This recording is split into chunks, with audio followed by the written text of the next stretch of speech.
اور حضرت مریم علیہ السلام پر ان کے بڑا بھاری بہتان بدھانے کی وجہ سے کہ ان کے اس کہنے کی وجہ سے کہ ہم نے مسیح عیسیٰ ابراہیم علیہ السلام کو جو کہ رسول صلی اللہ علیہ وسلم ہے اللہ تعالیٰ کو قتل کر دیا، یعنی رسول صلی اللہ علیہ وسلم ہے اللہ تعالیٰ کے پیغمبر ہے، کلمۃ اللہ ہے، ان کو ان لوگوں نے قتل کیا، یہ یہودی کہتے ہیں ان کو قتل کیا بول کے، حالانکہ انہوں نے نہ ان کو قتل کیا اور نہ ان کو صلیب پر چڑھایا، لیکن اس کو استباح ہو گیا۔ اللہ یہ بولتے ہیں حالانکہ انہوں نے نہ ان کو قتل کیا اور نہ ان کو صلیب پر چڑھایا، لیکن ان کو استباح ہو گیا۔ اور جو لوگ ان کے بارے میں اختلاف کرتے ہیں وہ غلط خیال میں ہے، ان کے پاس اس پر کوئی دلیل نہیں بجائے تخمینی باتوں پر عمل کرنے کے، اور انہوں نے ان کو یقینی بات ہے کہ قتل نہیں کیا بلکہ ان کو خدا تعالیٰ نے اپنے طرف اٹھا لیا،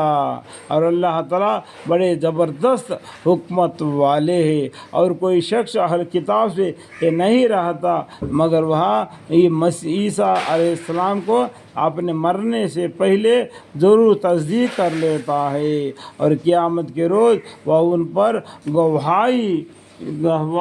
دیں گے۔ سو یہودی کے انہی بڑے بڑے ذرائع کے سبب ہم نے بہت سے پاکیزہ چیزیں جو ان کے لیے حلال تھی ان پر حرام کر دیا،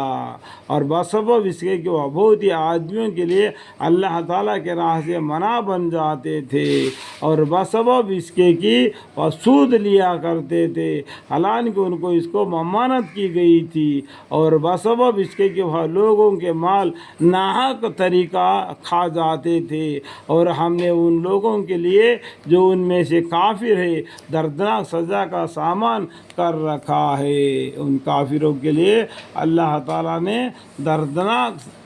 عذاب کا سزا تیار کر رکھا ہے، لیکن ان میں جو لوگ علم دین میں فقط ہے اور ان میں ایمان لے آنے والے ہیں کہ اس کتاب پر بھی ایمان لاتے ہیں، یعنی اس قرآن پر بھی ایمان لاتے ہیں جو آپ کے پاس بھیجی گئی ہے، اور اس پر بھی ایمان رکھتے ہیں جو آپ سے پہلے بھیجی گئی ہے، جیسے کہ تورات ہو، انجیل ہو یا زبور ہو، ان پر بھی ایمان لاتے ہیں، جو ان میں نماز کی پابندی کرنے والے ہیں، اور جو ان میں زکوٰۃ دینے والے ہیں، اور جو ان میں اللہ تعالیٰ پر اور قیامت کے دن پر اعتقاد رکھنے والے ہیں۔ سو ایسے لوگوں کو ہم ضرور آخرت کا ثواب عظیم عطا فرمائیں گے۔ ہم نے آپ کے پاس وہی بھیجی ہے جیسا نوح علیہ السلام کے پاس بھیجی تھی، اور ان کے بعد اور پیغمبروں کے پاس، اور ہم نے ابراہیم علیہ السلام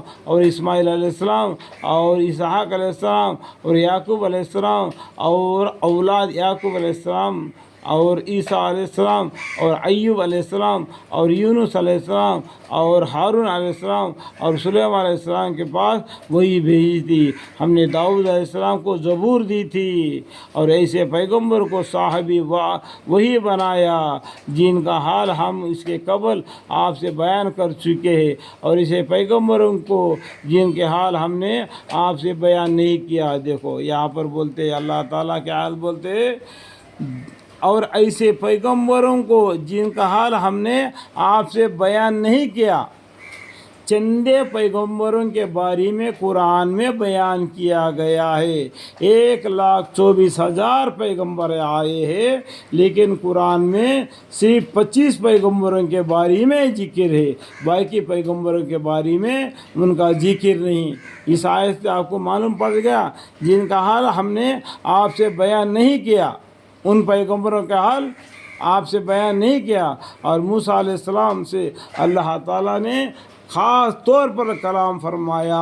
ان سب کو خوشخبری دینے والے اور خوف سنانے والے پیغمبر بنا کر اس لیے بھیجا تاکہ لوگوں کے پاس اللہ تعالیٰ کے سامنے ان پیغمبروں کے بعد کوئی عذر باقی نہ رہے۔ یعنی یہ لوگ یوں نہ کہنے لگے یا اللہ ہم دنیا میں مغلوب تھے، ہم انجان تھے، ناجانتے تھے، ہم کو جانکاری تو کیوں نہیں دیا، ایسا ہی آ کے ایک دم عذاب میں مبتلا کرنا چاہتا ہے، تو یہ سوال انسان اللہ کے سامنے نہ کرنے کی وجہ سے اللہ تعالیٰ نے پیغمبروں کو بھیج کے دین کے بارے میں اچھے برے باتوں کے بارے میں ان کو سمجھا دیا۔ پھر بھی وہ لوگ اگر باز نہیں آئے تو اللہ تعالیٰ ان کے نام اعمال سے ان کو اس عذاب میں مبتلا کرے گا۔ پیغمبر کے بعد کوئی عذر باقی نہ رہے، اور اللہ تعالیٰ پورے زور والے ہیں، بڑے حکمت والے ہیں۔